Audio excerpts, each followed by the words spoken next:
Bonjour monsieur. Bonjour monsieur. On vous rencontre à la préfecture, vous venez de déposer votre dossier de candidature pour les élections législatives qui auront lieu les 11 et 18 juin prochains.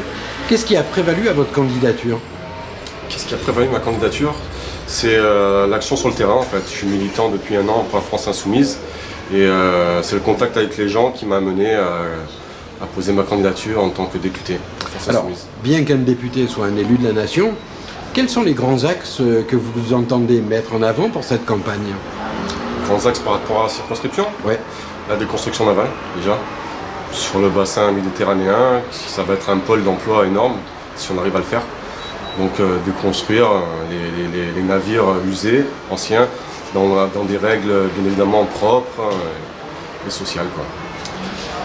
Quelle est votre réaction à la nomination du Premier ministre et du gouvernement? Comment jugez-vous cette présentation? Aucune surprise, je m'attendais à rien, donc enfin voilà, c'est toujours pareil, c'est toujours le même système, l'ancien système qui est en place.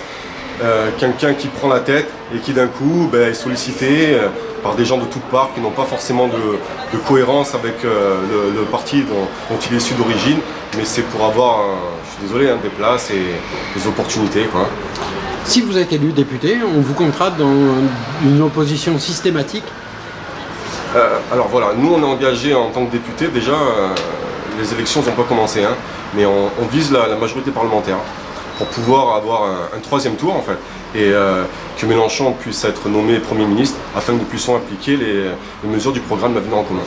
Eh bien écoutez, on va vous souhaiter une bonne campagne, on vous dit à très bientôt. Merci bien, au revoir.